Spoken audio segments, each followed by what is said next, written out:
Good morning, survivors, and happy Friday. Today we're going to talk about covert narcissism and what are the early signs of that. And this is in response to one of my viewers here on YouTube.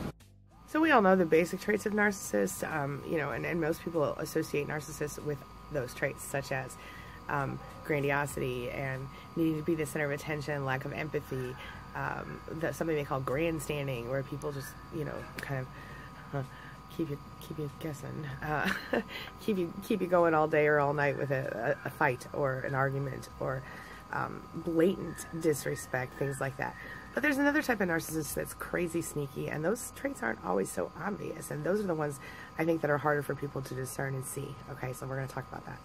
So these types of narcissists have been identified by the psychiatric community as, introverted, closet narcissists, or covert narcissists, or anything. They're basically secret narcissists. They're hidden narcissists, so to speak. They appear to be normal, and and they appear to be nice people, especially when you first meet them, and sometimes they might seem a little shy or a little bit quiet, but they are narcissists, and they're just as malignant as those more overt narcissists are. So just because someone is shy or introverted does not mean they're a narcissist. That's important to note here, okay? But when you have a regular overt narcissist, and they'll be really obviously saying to you, "I'm better than you, and you better know that and own that." Okay. Well, a covert narcissist might not say it outright, but they might just hint at it a little bit. Okay. So, for example, if you are, let's say, you started a dog walking business, okay, and so did your covert narcissist who lives across the street from you, let's say, and as you're doing your business, your covert narcissist is walking with you, talking with you, getting all of your ideas, all of this stuff, and then, of course, using your ideas against you, and then subtly just suggesting that maybe you're not, he or she is a little better than you, and before you know it, you're falling for it, and you're believing it, and maybe you end up working for him or her and closing down your business because you don't trust yourself, because they've manipulated you into this. Do you see what I'm saying? So we're going to talk about 7 signs that you're dealing with a covert narcissist. And the first one is smugness or quietness. So, a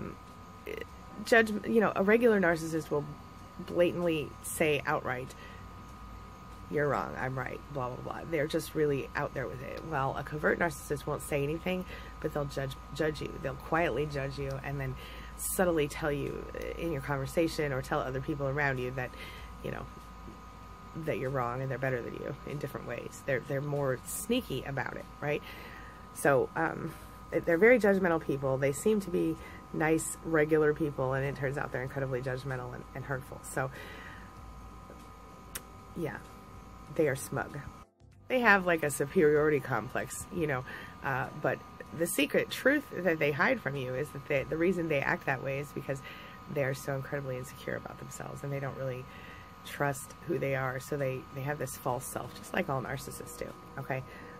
Number 2, a narcissist is self-absorbed, but unlike the regular narcissist, who's loud and obvious about it, this narcissist is quiet about it, and this narcissist, is withdrawn, and you might see them as deep and disturbed, and I've fallen for more than one of these types, okay?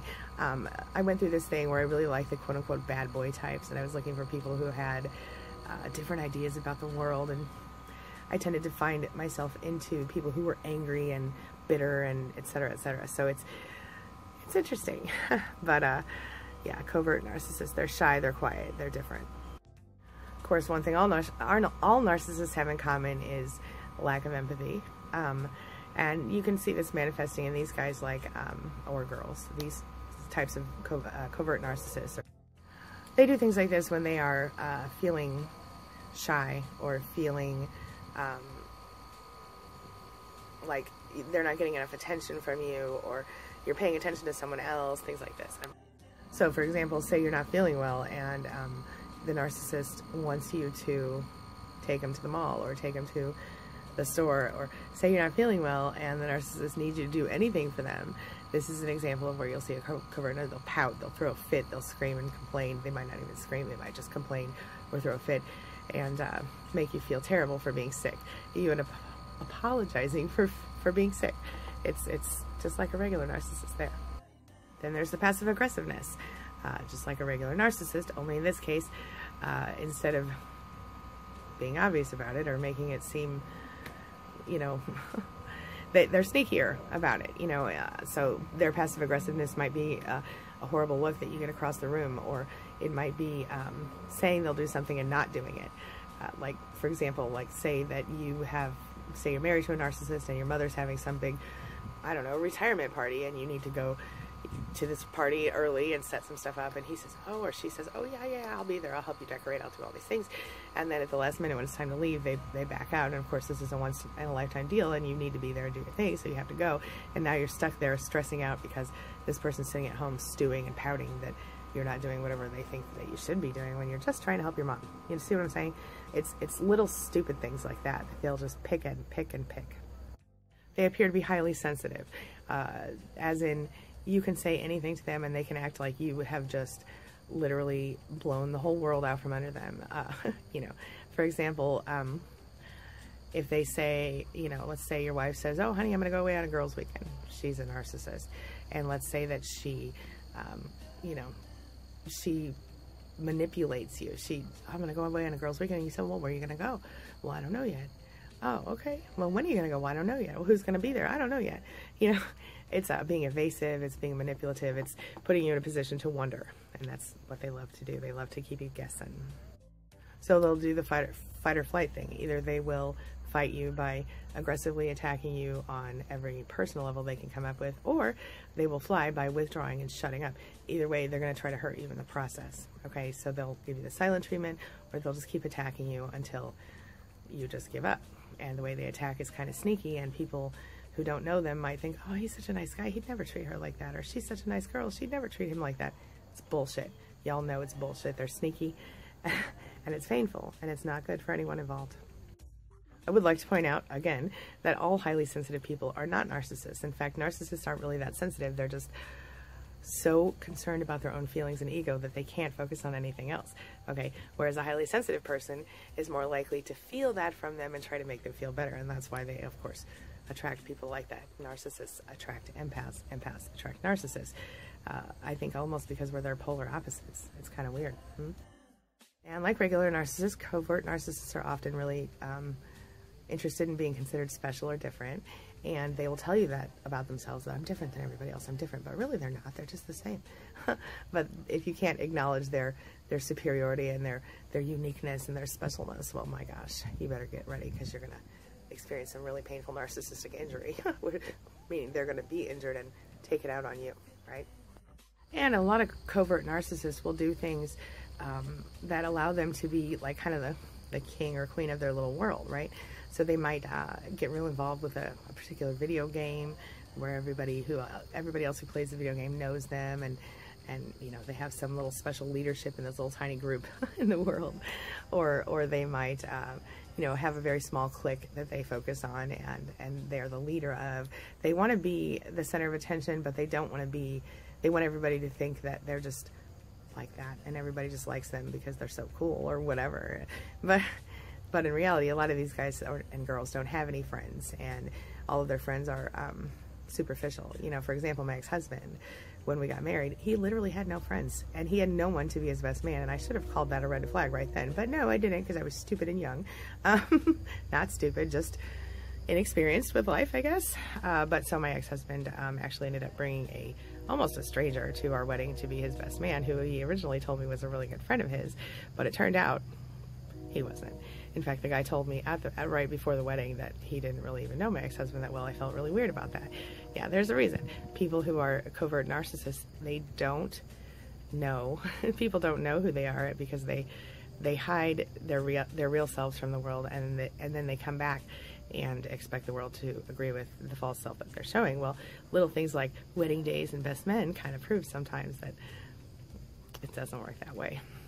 Especially for a covert narcissist, they don't really have anyone who cares about them that way, because they don't care about anyone that way. And when you don't care about people, a lot of times you don't bring people into your life that care about you. But in this case, you know, like with the ex-husband, when you don't have friends that are willing to stand up with you, and you have to bring in a practical stranger to do that, you know, you would think that would be a sign, hey, maybe I'm not living my life right, but it's not. They blame everyone else for their shortcomings, whether it's their ex, their parents, or their friends themselves. You know, it's always something. So one way you can really get a clue about a covert narcissist is that they usually don't have any real friends. You know, that's not always the case with every narcissist. Some narcissists will have plenty of friends and flying monkeys and things like that, but if you look really close at those friendships, they're superficial. You feel me? So something to think about. All right? Okay.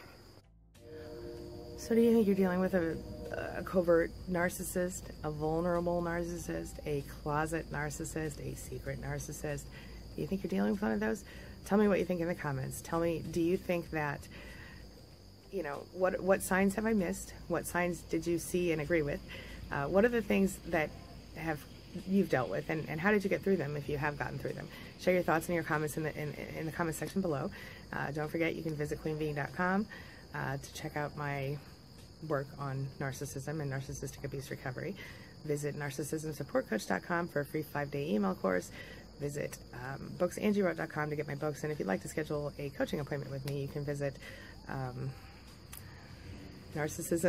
I'm sorry, really tired, only had one cup of coffee yet, narcissisticabusrecovery.online. All right, before I close out, I'm going to leave you with some fun little videos to cheer you up today. I've got some fun videos of my kids and a couple of other kids that were here yesterday doing some amazing things. So take a look at those and have a wonderful day. I'll be back later today with another video. I hope everything goes great for you today, and I hope that you have nothing but love in your life today. Thank you for letting me be a part of your life today and a part of your recovery. As you go through the weekend, be prepared. It might be a little tough, especially if you're still dealing with a narcissist. It's the hardest time for everybody. But stay strong, keep your chin up, and know that you are loved, know that you're not alone, and know that you're worth being treated better than that. All right, talk to you guys soon. Thanks. March. March 20. March 20.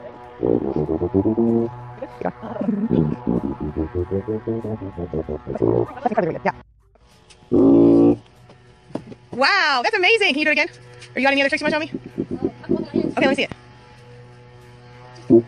That's awesome. Oh my gosh. You're a gymnast, huh? That's amazing.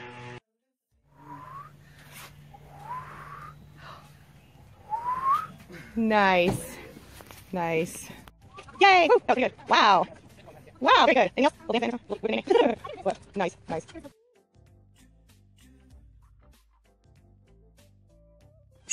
I love coffee. Coffee.